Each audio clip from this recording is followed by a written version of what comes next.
Ouais, donc on est en train d'étudier Daniel et je pense que c'est pas mal de faire une étude comme ça parce que on rate rien et puis on peut pas sélectionner juste le verset qui nous plaît. Et la semaine dernière c'était quand même chapitre 4, Daniel chapitre 4 qui était un peu quand même dur parce que on voyait que Nebuchadnezzar, on a dit au revoir à Nebuchadnezzar. On a vu qu'il savait qui était le vrai Dieu. Et il a vu Dieu au travers de Daniel, Shadrach, Meshach, Abednego. Et on a vu qu'il a quand même, il n'a pas mis son confiance en Dieu, il a mis sa confiance quand même en lui-même et il a tout perdu. Quand il parlait, il disait, waouh, regarde tout ce que j'ai fait avec ma puissance, ma force. Et tac, Dieu commençait à parler. Et donc, on a regardé comment Dieu, voilà, Dieu, il parle même au roi, il donnait les visions au roi, qui ne les connaissait même pas. Hein. Et on a vu aussi, on a fait une étude aussi dans notre ADN, Dieu il a laissé un petit code pour dire que, un signature de Dieu pour dire que tu es mon création. Hein. C'est voilà, 10, 5, 6, 5. 10, 5, 5. Dans le ADN. Et donc, ce matin, j'aimerais qu'on lit chapitre 5. Et après, on va regarder comment on peut faire pour grandir, comme les enfants, là,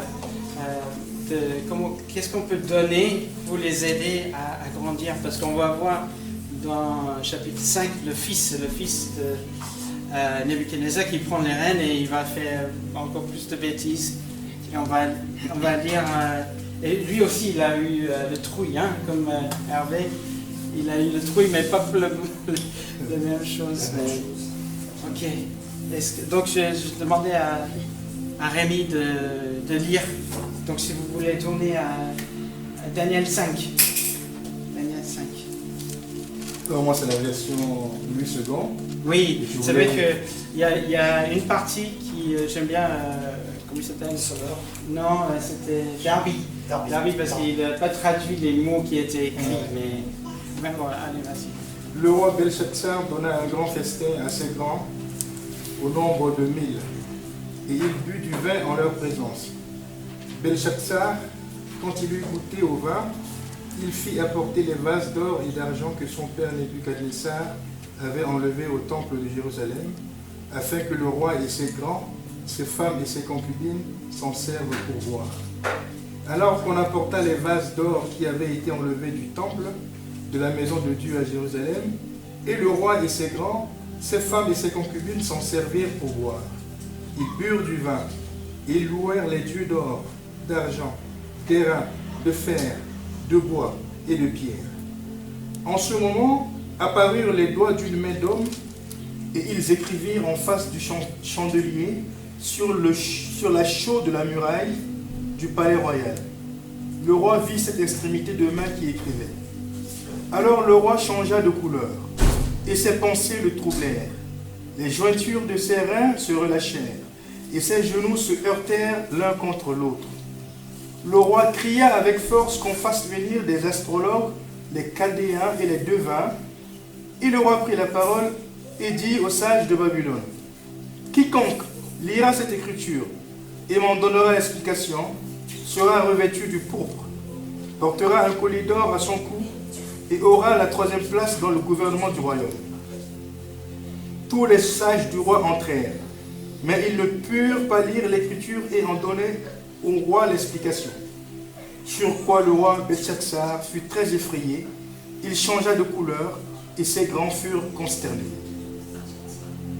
La reine, à cause des paroles du roi et de ses grands, entra dans la salle du festin et prit ainsi la parole. « Ô roi, vis éternellement, que tes pensées ne troublent pas et que ton visage ne change pas de couleur. Il y a dans ton royaume un homme qui a en lui l'esprit des dieux saints. Et du temps de ton père, on trouva chez lui des lumières, de l'intelligence, une sagesse semblable à la sagesse des dieux. Aussi le roi Nebuchadnezzar, ton père, et le roi, ton père, l'établirent chef des magiciens, des astrologues, des chaldéens, des devins.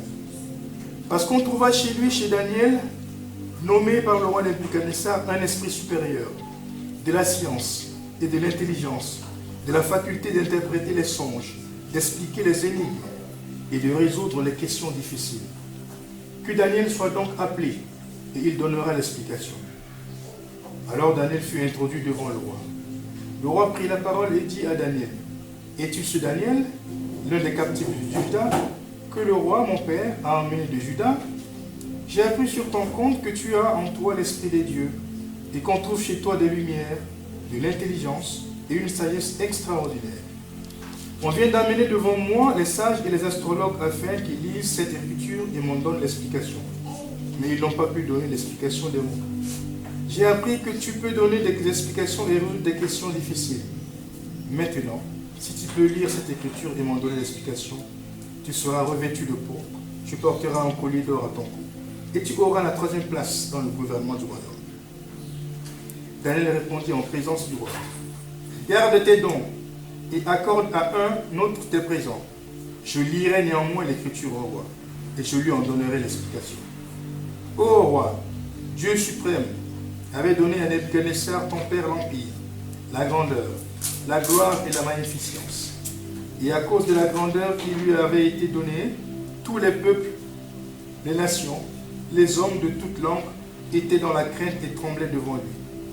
Le roi faisait mourir ceux qu'il voulait, et il laissait la vie à ceux qu'il voulait. Il élevait ceux qu'il voulait, et il abaissait ceux qu'il voulait. Mais lorsque son cœur s'éleva et que son esprit s'endurcit jusqu'à l'arrogance, il fut précipité de son trône royal et dépouillé de sa gloire. Il fut chassé du milieu des enfants des hommes. Son cœur devint semblable à celui des bêtes, et sa demeure fut avec les ânes sauvages. On lui donna comme au bœuf de l'herbe à manger, et son corps fut trempé de la rosée du ciel, jusqu'à ce qu'il reconnaisse que le Dieu suprême domine sur le règne des hommes et qui le donne à qui lui veut. Et toi, Belsatsar, son fils, tu n'as pas humilié ton cœur, quoique tu saches toutes ces choses. Tu t'es élevé contre le Seigneur des cieux. Les vases de sa maison ont été apportés devant toi. Et vous vous en êtes servis pour boire du vin. Toi et tes grands, tes femmes et tes concubines. Tu as loué les dieux d'argent, d'or, d'airain, de fer, de bois et de pierre, qui ne voient point, qui n'entendent point, et qui ne savent rien, et tu n'as pas glorifié le Dieu qui a dans ses mains ton souffle et toutes tes voies. C'est pourquoi il a envoyé cette extrémité de main qui a tracé cette écriture. Voici l'écriture qui a été tracée. Comptez, comptez, pesez et divisez. Et voici l'explication de ces mots. Comptez. Dieu a compté ton règne et y a mis fin. Pesez. Tu as été pesé dans la balance et tu as été trouvé léger. Divisé. Ton royaume sera divisé et donné aux Médès et aux Perses. Aussitôt, Belsatsar donna des ordres et l'on revêtit Daniel de pourpre. On lui mit au cou un collier d'or et on publia qu'il aurait la 3e place dans le gouvernement du royaume. Cette même nuit, Belsatsar, roi des Chaldéens, fut tué. Et Darius, le maître, s'empara du royaume, étant âgé de 62 ans.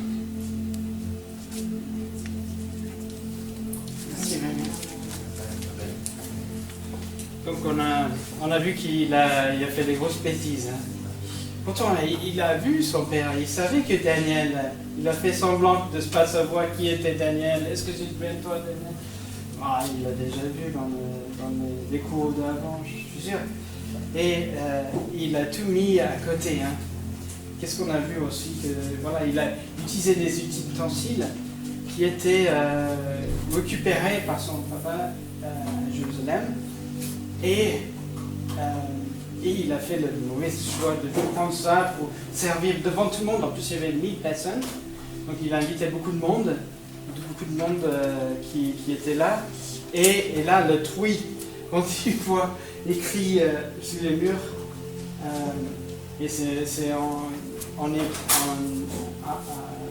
c'est un vieux hébreu, c'est pour ça que Daniel il pouvait les lire. Et compter, peser, diviser. Puis personne ne pouvait le lire. Il a demandé à tout le monde, personne. Et il n'a même pas pensé à Daniel. Dieu était loin de ses pensées. Le vrai Dieu que son père a reconnu. Et qu'est-ce qu'on a vu aussi? On a vu qu'il y avait la reine aussi. On a parlé de nos dames qui nous aident, qui nous conseillent. Et peut-être pour ces ustensiles, peut-être que ce n'était pas son idée d'aller les chercher dans les caves. Parce que le roi, je ne pense pas qu'il aille dans les caves souvent. Mais peut-être qu'il était mal conseillé aussi pour amener ces ustensiles de bois, voilà, ces ustensiles qui étaient dans le temple à Jérusalem, qui étaient vraiment consacrés pour adorer Dieu, le vrai Dieu. Et oui, donc on voit que le roi, il était mal conseillé. Il était mal conseillé et il a ignoré Dieu. Il vivait, voilà, le moment et il a eu le trouille. Parce que déjà, son papa, il a reçu l'attention. Hein, on a vu. Attention, il n'a pas écouté. Et là, il écoute. Mais pas du tout. Aussi, on va voir qu'il est décédé tout de suite. Le prochain roi, il est là. Le prochain roi, Médès, on va voir le prochain roi, qui garde quand même Daniel dans les top 3 de son royaume. Donc, même les prochains rois, il a reconnu Daniel. Donc, ce que je voulais parler aujourd'hui, c'est est-ce que vous êtes bien conseillé? Est-ce que vous êtes bien conseillé? Et c'est vrai que mardi soir, on a parlé de ça un petit peu. Et j'ai témoigné comment je savais que Dieu voulait que je sois en France, mais à la fin de mon première année sabbatique, je disais, Seigneur, si tu veux que je reste en France, je ne peux pas être seul. Il me faut un conseiller, il me faut une femme. Et je me rappelle cette nuit-là, j'ai vraiment crié, un peu comme Jacob quand il luttait contre Dieu. Seigneur, j'ai besoin de ça, Seigneur. Donc, c'est vrai que j'avais mis ma confiance en Dieu cette année-là et j'ai vu les fruits dans ma famille et le fruit d'avoir rencontré Simona aussi cette année-là. Mais, donc, est-ce qu'on est bien conseillé nous-mêmes? Qu'est-ce qu'on peut faire? Comment on choisit nos conseillers? Parce que le roi, chaque roi, on a vu là, parce que Daniel, il n'était pas choisi d'être dans le conseil de le roi, dans le chapitre 5.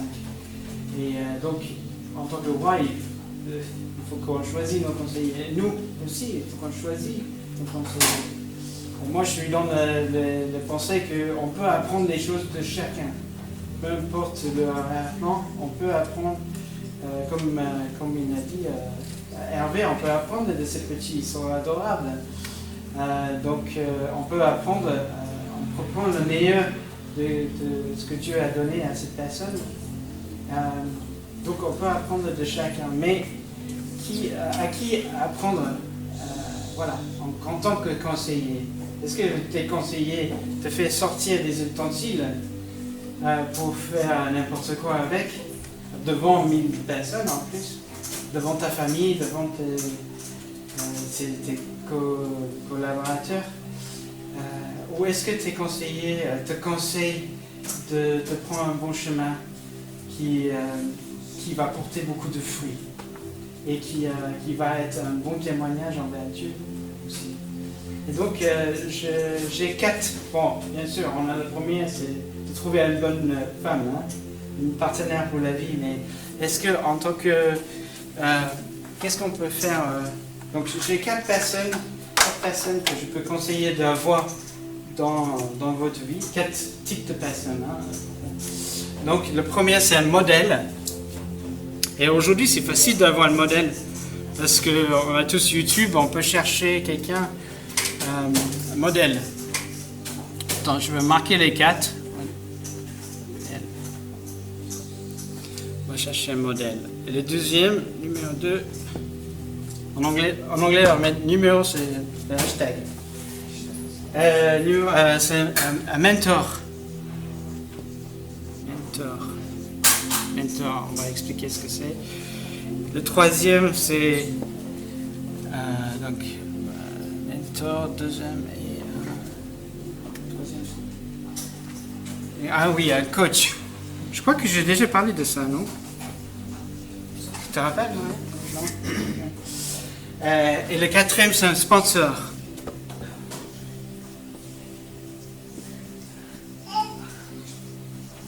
Ok. Donc un modèle, c'est comme quelqu'un qui a déjà vécu pas mal, quelqu'un qui a déjà traversé, qui a déjà vécu là où vous êtes aujourd'hui et qui a eu beaucoup de succès et là où il est aujourd'hui, toi tu aimerais bien finir ta vie là où il est. C'est un modèle. C'est comme Paul. Paul il disait, moi imite moi. Donc lui il a déjà vécu avec peu, il a déjà vécu avec beaucoup. Il a eu du succès, voilà, dans son mission.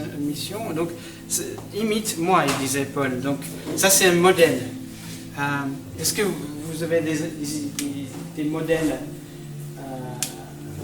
Est-ce que vous avez des exemples? Donc, un modèle aussi, ça peut être sur YouTube, par exemple. On peut suivre des prédicateurs, par exemple.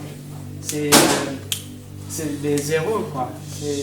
Si on fait le louange, par exemple, moi j'aime bien Chris Tomlin, parce que son témoignage, il est vraiment simple et il écrit des chants qui sont simples à jouer, simples à adorer. Et c'est vraiment sa vie aussi, je le vois dans mes vidéos. C'est quelqu'un qui m'a vraiment inspiré.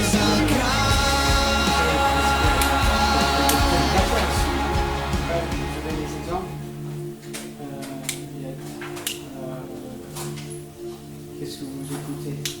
Donc, en ce moment, j'ai lu un livre, je ne sais pas si c'est traduit encore, mais c'est un professeur au Canada, Jordan Peterson, que j'écoute bien, pour la famille, pour la vie. Il y a Andrew Womack. Donc, ça peut être les gens qu'on ne va jamais rencontrer, même. Parce qu'on peut regarder le vie à distance sur YouTube. On peut acheter le livre, on peut lire le livre. Voilà. Voilà, c'est des héros. C'est les héros. Les héros. Ok. Héros. On peut aussi avoir un héros, un anti-héros. Où voilà, on dit ça c'est quelqu'un qui a vécu où je suis aujourd'hui et aujourd'hui il est là et ben ça c'est pas quelqu'un que j'aimerais devenir. Ça c'est un anti-modèle, un anti-héros.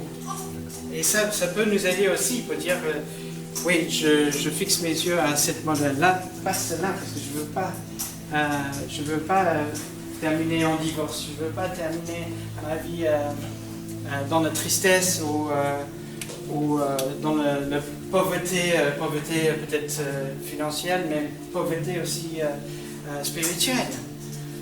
Non, je veux terminer ma vie comme cette modèle. Peut-être un pasteur qui a déjà vécu beaucoup, qui a traversé les misères et il a réussi, il a fait confiance à Dieu. Oui, je veux faire comme ça, je veux faire confiance à Dieu. Ok, donc mais il ne faut pas qu'on fixe nos yeux trop sur l'anti-héros, parce que là c'est un peu comme un cerf qui est sur l'autoroute avec plein de phares. On voit que ça et puis voilà, il est tapé par la voiture. Donc il faut qu'on ait les héros.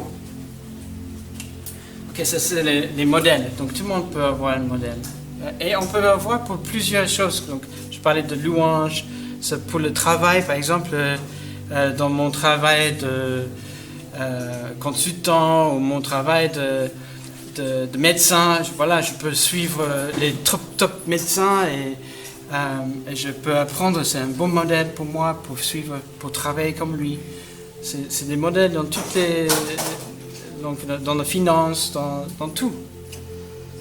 Après, on a un mentor qui va nous suivre tout au long de notre vie. J'ai quelqu'un avec lequel je suis redevable. Donc, quand on se voit, il peut dire comment ça va dans ton mariage, comment ça va dans tes finances, comment ça va avec les relations de tes enfants, voilà, avec lesquels je peux tout sortir, tout déballer, les mauvais comme le bien. Et voilà, c'est pour la durée, c'est pour la longue durée. C'est vraiment, voilà, ça quelqu'un qui va dire, ah oui, tu te rappelles quand tu as traversé ça il y a 10 ans. Voilà, donc c'est quelqu'un qui peut te suivre. Donc c'est pas quelqu'un comme un modèle que tu vas jamais rencontrer. Ça, c'est quelqu'un avec lequel je parle tous les 6 mois, même tous les 2 mois, par exemple. Je peux même citer. Donc c'est Patrick Ollier. Voilà. Aussi en tant que responsable d'église, on a un mentor comme l'équipe apostolique, comme Georges, qui nous suit. Donc, aussi dans notre travail, on peut avoir un mentor qui nous suit, comment tu avances dans ton travail, comment tu t'avances pour prévision pour ta famille. Ok, donc ça c'est un mentor. Ok. Donc le troisième c'est un coach. Donc là on peut vraiment, ça c'est un coach, c'est pour un tâche spécifique. Donc coach, on pense tout de suite au sport. Donc ça peut être, par exemple, ton coach de sport, il va t'enseigner que pour faire le foot ou le basket. Il va peut-être pas t'enseigner comment lire la Bible, par exemple. Là, il faut un autre coach pour ça. Donc il faut avoir plusieurs coachs dans ta vie.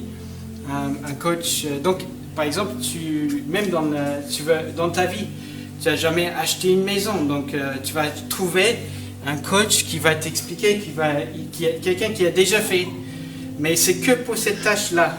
C'est pas un modèle, par exemple. Ça peut être quelqu'un qui a échoué dans quelque chose, quoi. Quelqu'un, je sais pas, qui est divorcé, par exemple. Tu vas pas l'utiliser comme un modèle, mais il est très fort. Il est très fort parce qu'il a déjà fait un achat de maison et je peux apprendre de lui à ce sujet-là. Donc il m'a coach que pour cette partie-là. Et j'ai un oncle qui m'a coach pour quand j'ai un achat à faire. J'ai un coach pour là on a fait une module biblique, donc j'avais un coach pour ça. Il y a un coach pour faire le bricolage. C'est même pratique, vous voyez. On entoure nous-mêmes des conseillers, des bons conseillers. Parce qu'on ne veut pas qu'on a un conseiller qui va nous conseiller d'isoler notre maison d'une façon qui n'est pas bonne. Et après, il faut qu'on refasse tout. Donc, c'est vraiment pratique ce que je vous partage. C'est pas que pour avancer dans la vie spirituelle, mais aussi que tu avances. On veut que tu avances aussi dans ta vie de tous les jours. Donc, si par exemple vous avez du mal à l'école pour les maths, eh bien, il faut trouver un coach pour te coacher un peu plus dans les maths. Il ne faut pas juste attendre que voilà, je n'avance pas sur cette partie-là et puis voilà, basta. Non, on trouve un coach, on apprend, on avance et on avance dans la vie. Donc, et un sponsor, c'est quelqu'un qui parle de nous quand on n'est pas là. sponsor, c'est quelqu'un qui parle de nous quand on n'est pas là. C'est un peu marrant, mais comment on peut créer ça? Je pense que ça se crée quand on le fait nous-mêmes. Quand on parle du bien de quelqu'un d'autre, moi je vois même au travail, quand je sais qu'au salon, je veux parler d'une autre société, même, vous devez parler avec eux, ils sont très sympas, vous allez trouver des solutions. Et bien sûr, quand je passe voir la société, eux, ils disent, ah ouais, je parlais de toi à une autre société. Donc je pense que ça, c'est une façon de faire pour avoir un sponsor, il faut être sponsor. C'est un peu comme un disciple. Pour être un disciple, il faut être un disciple. Et ça c'est vraiment exponentiel. Parce que quand il y a des gens qui parlent de toi, même pour tes affaires, pour tes... on veut partager l'évangile. Quand on a un sponsor, il va parler de l'évangile pour nous, même quand on n'est pas là. Et ça, c'est exponentiel en fait. On va voir une augmentation exponentielle de tout ce qu'on sème au travers d'un sponsor. Donc ça, c'est les conseillers à voir. Et on peut faire même en tant qu'enfant ou l'université, on peut commencer déjà à trouver un bon coach comme un avocat. On peut trouver un bon coach pour nous enseigner à conduire les louanges. On peut trouver un coach pour bien jouer un instrument. On peut pour préparer à devenir comme le modèle qu'on a vu. Parce que le modèle qu'on a vu, il est là parce qu'il était bien conseillé. Il y avait quelqu'un qui le suivait, qui était redevable de tout ce qu'il faisait. Le roi qu'on a lu ce matin, il n'était pas redevable. Et ses conseillers étaient vraiment mauvais. Vraiment mauvais. Et on veut que nos conseillers nous amènent à Dieu, nous amènent à avancer spirituellement, nous amènent aussi à grandir en tant que famille, de voir des bonnes fondations, que voilà, on avance, qu'on a une stabilité dans notre famille. Et, voilà, c'est ce que je voulais partager aujourd'hui.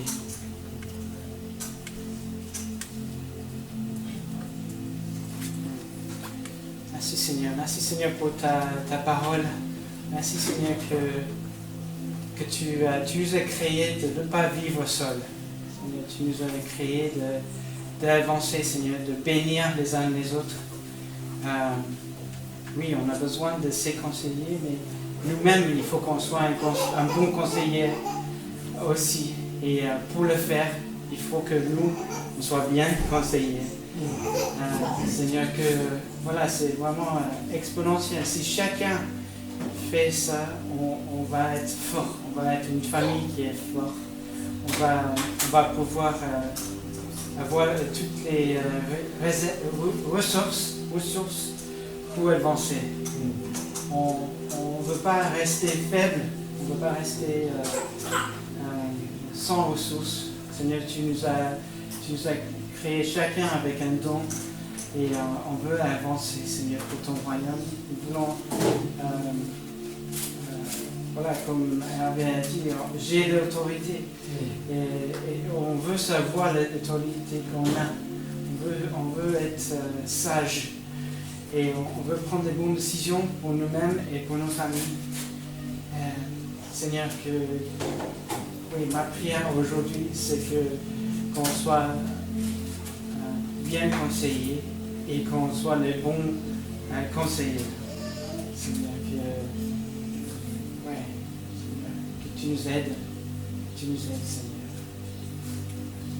Merci, Seigneur.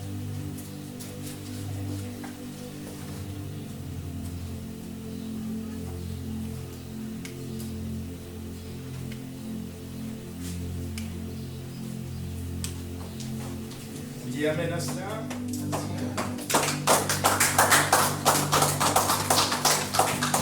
Merci pour ça. Seigneur, merci pour ce message qui est très important. Mais particulièrement, je veux aussi adresser aux jeunes et qui reprend un peu le sujet de Hervé, voilà, par rapport à son environnement. Voilà, que nous, en tant que jeunes, voilà, nous ayons des personnes sur qui nous pouvons toujours nous appuyer. Voilà, sachant que le Seigneur est la principale personne, enfin, le principal. Voilà, nous devons toujours sur ses paroles, voilà, marcher selon ses désirs. Et voilà, donc, n'hésitons pas autour de nous. Voilà, observons, que ce soit notre père, que ce soit un ami de confiance, que ce soit un frère d'église, une sœur d'église. Voilà, ayez des personnes sur qui vous pouvez vous identifier. Voilà, ayez cet objectif-là, fixez-vous un objectif. Et sachez que c'est toujours Dieu le principal. Voilà, remettez tout entre les mains du Seigneur. Et voilà, je remercie encore l'instrument du Seigneur Paul de nous avoir fait passer ce magnifique message. Et voilà, Seigneur, encore, je te recommande mes frères et sœurs en cette étape. Seigneur, ils vont se déplacer, ils vont faire le trajet. Père, je voudrais que tu leur accompagnes, Seigneur, jusqu'à leur demeure pour venir. Seigneur, prépare-nous encore pour ce début de semaine. On va rencontrer pas mal de choses, Seigneur, que ce soit dans notre milieu de travail, que ce soit à la maison, que ce soit partout, à l'extérieur. Seigneur, protège-nous, sécurise-nous, éternellement, Dieu. Et donne-nous toujours cette conviction de te faire confiance. Tu donnes toujours la première place dans tout ce Père. Seigneur, merci. Sois béni. Ainsi soit-il. Amen. Allez, va. Il y a ma première fille qui est là. Je t'ai oublié. Peut-être tu veux te présenter pour ceux qui ne la connaissent pas. C'est l'aînée de Hermine. Tu viens d'où? De Saint-Étienne. Tu fais quoi à Saint-Étienne? Là, actuellement, je travaille en job d'été dans le service marketing du réseau de transport de Saint-Étienne. Et je travaille jusqu'à la fin de l'été. Et tu vas où à l'église? À l'église d'Unamis, qui est à Saint-Étienne aussi, en centre-ville. D'accord. Bon, très bien. Oui, c'est anciennement, elle s'appelait Église d'Alaï. Bon, mais très bien. Bon dimanche à tout le monde.